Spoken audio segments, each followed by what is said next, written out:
Hey, stuffers, put away your dollar bills and check under your beds for Beyoncé, because today we're talking about the secret society that failed so hard they became immortal.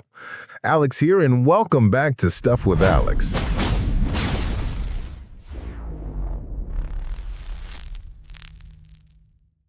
Forget everything you think you know about the Illuminati. If you believe they're the cabal of ultra-rich globalists, bankers, and Hollywood elites secretly meeting in Swiss resorts to hike gas prices and control the Federal Reserve, you're only half right. You're right about the secrecy and the plotting, but you're wildly wrong about the philosophy.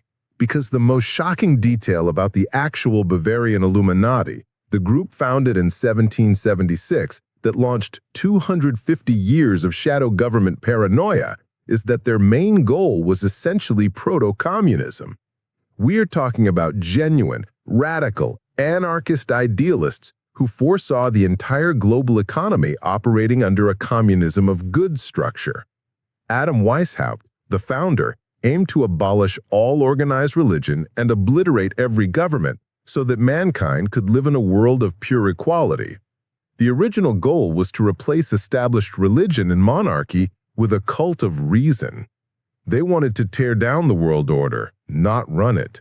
So the biggest lie of the modern world is this: the actual Illuminati were proto-communist anarchists who wanted to tear down the monarchy and institute a cult of reason.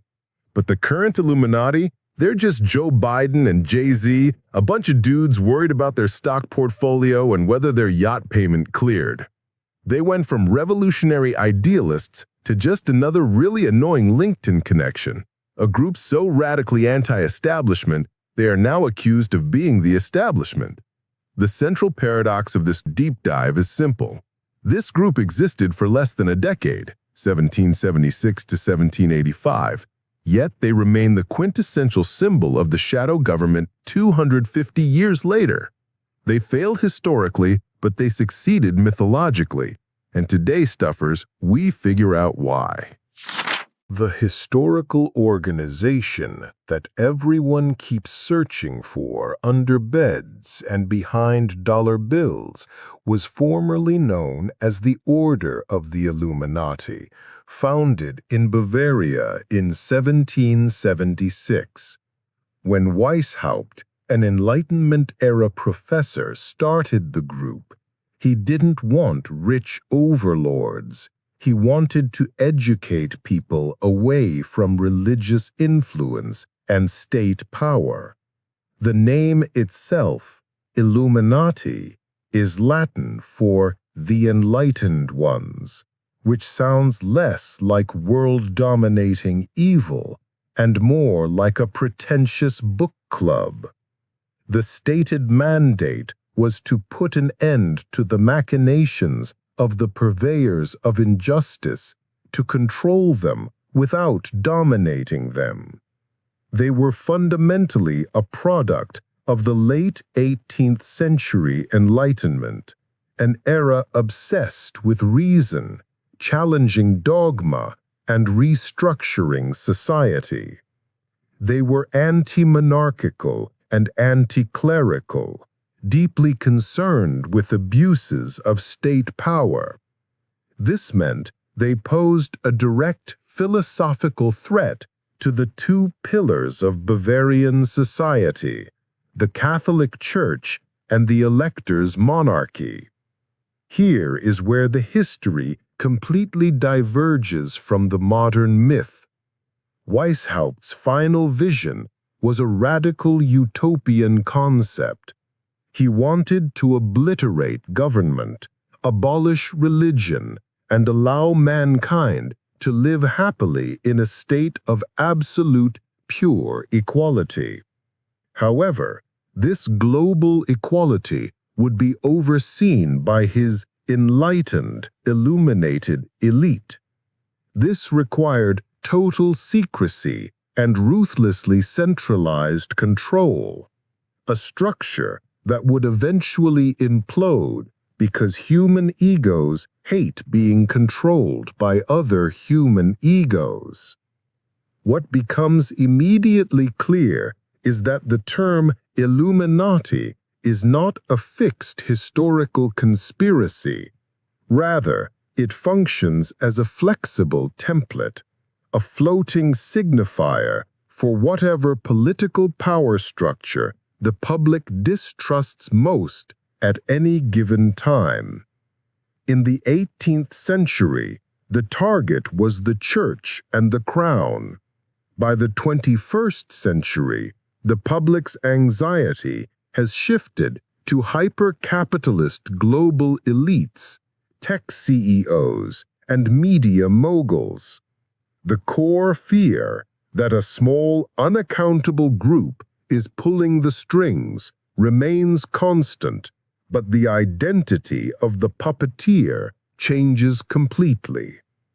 That inherent flexibility is the reason the myth persists. It can absorb any new power threat the modern world throws up. The actual history of the Bavarian Illuminati begins with Adam Weishaupt, born in 1748.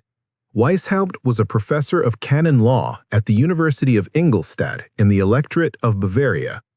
On May 1, 1776, in a forest near Ingolstadt, he gathered his original 5 members and set out the governing rules for his elite, secretive organization.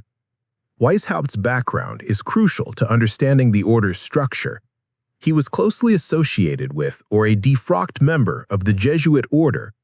The Jesuits themselves were known for their strict hierarchical structure and influence. In a stunning display of, if you can't beat 'em, secretly mimic 'em, Weishaupt designed the Bavarian Illuminati to adopt a hierarchy and rigorous process that bore a strong resemblance to the very Jesuit organization he sought to supplant. This mimicry of institutional power provides the first hint of the order's underlying hypocrisy. Weishaupt was creating a revolutionary counterpower. By copying the strict secrecy, organization, and top-down authority of the church and monarchy, the Illuminati implicitly affirmed a fundamental belief that institutional power relies on opaque, centralized control. They just wanted to substitute the old masters with new, more rational ones, namely Weishaupt and his intellectual cohort. Recruitment was not casual. Weishaupt's order operated with a level of paranoia that would make a modern corporate HR department blush. Recruits were subjected to invasive vetting processes that guaranteed they were committed to the cause and, more importantly, loyal to the leadership. New members had to disclose everything: the names of their ancestors, relations, friends, enemies, and correspondents. They were then required to recommend appropriate people for membership and, conversely, list those who might be unfit, justifying their reasons for both opinions. Furthermore, initiates were told to monitor the conduct of others and provide weekly reports on both public and private occurrences. This aggressive level of espionage and reporting was foundational. It speaks to the extreme measures needed to sustain an organization whose ultimate aim was the global subversion of the state and society. The aim to absolute secrecy was so high that betrayal of the order was threatened with death. Imagine filling out that job application. Please list 5 enemies and justify why they should be unfit for Minerval status. I bet the HR turnover was brutal. Stuffers, smash that like button if you're already confused by the sheer volume of 18th century paperwork. The Bavarian Illuminati's growth was astronomical, moving swiftly from 5 original members to over 2,000 participants, with branches stretching across Europe, from Italy to Denmark and from Warsaw to Paris. This rapid success required 2 things: an appealing structure and an organizational genius. Weishaupt quickly realized that inventing all the necessary ritual and hierarchical complexity from scratch was hard work. So, like any good entrepreneur, he outsourced. He decided to join the older Freemason order to acquire material to expand his own ritual. Freemasonry was already well established in Europe, offering a ready-made infrastructure of secrecy and fraternal trappings. The Illuminati frequently gained prominent positions within Masonic lodges, often managing to take over. The organizational genius arrived in the form of Adolf Freiherr Knigge, an early recruit who formalized the Masonic elements and established the complex constitution and internal communication cipher system. Knigge's approach was key to making the order attractive, particularly to prospective members in the Protestant regions of Germany. Knigge successfully tabulated a rigorous system of grades, arranged into 3 classes. Class 1, the nursery. This was the foundational level, comprising the novitiate, the Minerval, and Illuminatis minor. Class 2, the Masonic grades. These grades were borrowed directly, including the 3 Blue Lodge grades, apprentice, companion, and master, followed by the higher Scottish grades, Scottish novice, and Scottish knight. Class 3, the mysteries, the most secretive and prestigious levels. These included the lesser mysteries, priest and prince, followed by the greater mysteries, mage and king. It is highly unlikely that the rituals for the ultimate grades of mage and king were ever fully written or implemented. The official emblems of the order also solidified during this period. They adopted the Owl of Minerva, symbolizing wisdom, traditionally accompanying the goddess Athena, and a distinctive symbol, a dot within a circle, which represented the all-seeing eye of a superior Illuminati, watching over the lower ranks, explicitly stated as not belonging to God. This is the true secret of world domination. They couldn't even manage the creative differences between the CEO, Weishaupt, the control freak, and the CMO, Knigge, the marketing genius. Knigge was crucial. His recruitment from German Freemasonry was calculated and effective. He was responsible for the zenith of the organization's power. Weishaupt, however, was fundamentally an ego-driven control freak. He had promised Knigge a free hand in developing the higher degrees. When Knigge delivered, Weishaupt balked. The tension escalated, leading Weishaupt to privately claim to other Illuminati that the priest ritual was flawed because Knigge had invented it. Offended by this slander, Knigge threatened to expose how much of the Illuminati ritual he had personally created. The internal dissent, fueled by Weishaupt's refusal to cede creative control and Knigge's fury over being undermined, led to the immediate weakening of the order. In July 1874, Knigge officially left the order. Weishaupt was forced to publish a retraction of all slanders against his former associate, and Knigge returned all relevant documents. In forcing Knigge out, Weishaupt deprived the order of its best theoretician, recruiter, and apologist. This massive internal fragmentation acted as a self-destruct mechanism.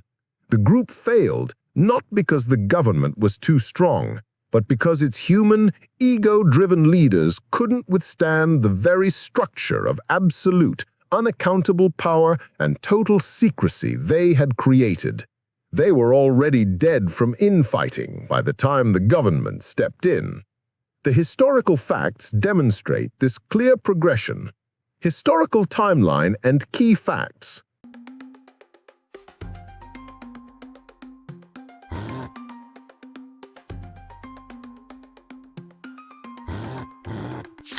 By 1785, the organization, already wounded by the departure of Knigge, was facing massive state resistance. The Bavarian government, led by Charles Theodore, issued edicts banning the group, driven by the encouragement of the Catholic Church. They were officially banned because the government grew tired of its libertine antics and its radical anti-clerical, anti-monarchical aims. The group went underground, and Weishaupt fled, stripped of his professorship. The ban itself was significant, making it a criminal offense to support or join the order. However, initial suppression did not kill the organization, as the ban primarily applied to Bavaria and had limited effect on its provinces across the wider Holy Roman Empire. The true death blow to the organization, and ironically, the birth of its immortal legend, came 2 years later. In 1786 and 1787, the Bavarian government conducted house searches and seized substantial documents and internal correspondence from key members. Crucially, the government decided to publicly publish these findings in 1787. This public exposure was far more damaging than the ban. The documents revealed the organization's true, radical intent, the plan to establish a universal democratic republic and propagate a new, non-religious popular philosophy. The records detailed Weishaupt's ambition to liberate men from religious and political tutelage, from priest and king, by controlling everything through reason. The suppression failed, but the subsequent publicity gave the myth its power. The publication of their secret internal records led to the final dissolution of the order across Europe, but simultaneously, it provided the source material for the conspiracy that would haunt world politics for centuries. The timing was catastrophic for the legacy of the Illuminati. Just 2 years after the documents were published, the French Revolution began in 1789, tearing apart the established political and religious order across Europe. Conservative critics and monarchists, desperate for an explanation for the sudden chaos that didn't involve societal failure or popular discontent, seized on the published Illuminati papers.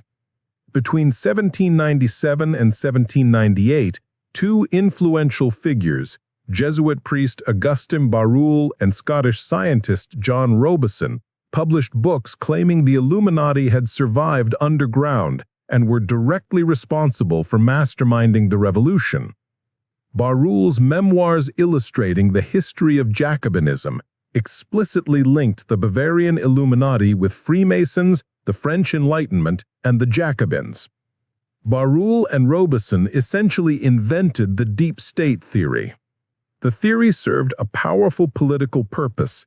It allowed the conservative European ruling classes to blame democratic revolutions on a hidden cabal rather than acknowledge genuine societal inequality or the rising power of Enlightenment thought. The documents were thus used not to prove the group was extinct, but to prove its dangerous surviving intent. This narrative established the Illuminati as a catch-all villain for global destabilizing events. They became a political weapon, a blueprint for global paranoia. Drop your wildest theory in the comments. What modern event do you think would be blamed on the Illuminati if Barruel were alive today? The organization that failed in 1785 went dormant historically, but its specter traveled across the Atlantic and merged perfectly with Americans' anxieties about power and secrecy, eventually leading to the modern concept of the New World Order, NWO. The myth took root in America largely through the association with Freemasonry and its symbols. The most persistent claim is that the Eye of Providence, displayed prominently on the back of the US dollar bill above an unfinished pyramid, is undeniable proof of a conspiracy linking the Founding Fathers to the Illuminati. This symbol, while having its roots in earlier Christian and Masonic symbolism, became the visual shorthand for the secret society's hidden influence over the birth of the Republic. The real transformation of the myth occurred in the 20th century. During the Second Red Scare, the fear of an atheistic, bureaucratic collectivist world government, dubbed the Red Menace, began to fuse with the old fears of the Illuminati and Freemasonry. Influenced by figures like William Guy Carr, conspiracy theorists claimed that these groups were the driving forces behind an international communist conspiracy. The group's identity shifted completely in this era. The organization that Weishaupt founded to oppose state power and religion was now framed by fundamentalist Christian conspiracy theorists in the U.S. as the agent of godless communism and later the driver of global finance capitalism. The Illuminati became a fluid symbol, consistently representing the absolute opposite of Weishaupt's original intent. The core conspiracy theory today alleges that the Illuminati continues to survive underground, conspiring to control world affairs by masterminding global events and planting agents in governments and corporations to establish a new world order. They are depicted as lurking in the shadows, pulling the levers of power. This narrative found perfect real-world vessels in exclusive, high-profile elite gatherings. Right-wing populists began speculating that collegiate fraternities, Skull and Bones, gentlemen's clubs, Bohemian Club, and influential think tanks like the Council on Foreign Relations and Trilateral Commission were all just front organizations for the Illuminati, plotting global government. The classic example used to demonstrate the shadowy control is the Bilderberg Meeting. Bilderberg is an actual, annual off-the-record forum established in 1954 to foster dialogue between Europe and North America. It is composed of 120 to 150 influential leaders, including politicians, experts, and captains of industry and finance. Attendees adhere to the Chatham House rule, meaning information gained can be used but cannot be attributed to a specific speaker. While its stated goals are boosting Western capitalism and dialogue, its persistent secrecy makes it a lightning rod for NWO theories. The use of secrecy by groups like Bilderberg, an elite network including names like Eric Schmidt, Christine Lagarde, and David Petraeus, demonstrates a constant societal anxiety, the fear that decisions affecting the majority are made by a small, self-selecting, unaccountable elite. The fact that these meetings occur, covering topics like geopolitical cooperation and economic policy, yet forbid attribution, creates a significant transparency deficit. This deficit is immediately filled by the Illuminati template, which dictates that any powerful, secretive group must be plotting global control. Bilderberg is either the headquarters of the NWO or just a place where high-powered people go to get really expensive lukewarm coffee while they pretend to listen to geopolitical strategists. Either way, it's a terrifying amount of quiet power. But what happens when this ancient structural fear finally hits the MTV generation? The Illuminati myth experienced its most powerful modern renaissance when it collided with the culture of celebrity, making the transition from fearing central banks to fearing pop stars. The myth's popularization in the late 20th century was significantly boosted by satirical fiction. The ILLUMINATI'S trilogy, 1975, by Robert Shea and Robert Anton Wilson, famously attributed major cover-ups, including the assassination of John F. Kennedy, to the Illuminati.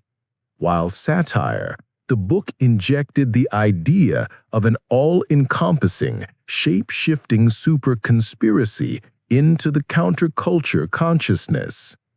The concept found fertile ground in American music, particularly hip-hop. Conspiracy literature, like Milton William Cooper's Behold a Pale Horse, circulated widely, influencing artists and listeners. The Illuminati became the go-to explanation for extreme shifts in fortune. why some artists become phenomenally rich and famous, why others die suddenly, like Tupac Shakur in 1996, and why others remain unnoticed. Success in this context is viewed as proof of a rigged system, a pact made with a dark, controlling entity. The celebrity Illuminati theory is centered almost entirely around the most powerful couple in modern music, Jay-Z and Beyoncé. Jay-Z is frequently cited due to his signature hand gesture. He maintains that the triangle sign symbolizes the diamond of his record label, Rockefeller Records. Conspiracy theorists, however, interpret it as the classic Illuminati symbol, the pyramid or triangle, which they claim is propaganda compelling people toward the occult or black magic. Similarly, Beyoncé's 2013 Super Bowl halftime show, full of geometric choreography, was immediately seized upon by bloggers and commentators as an intentional display of occult symbolism. The conspiracy theories surrounding the couple reached absurd heights with the birth of their daughter, Blue Ivy. Theorists claimed the child's name was an acronym standing for Born Living Under Evil, Illuminati's very youngest. The symbols of triangles, pyramids, and the all-seeing eye are so well established in popular culture that their mere appearance immediately arouses suspicion, turning any artistic choice into a covert display of allegiance. Modern symbols and conspiracy interpretations.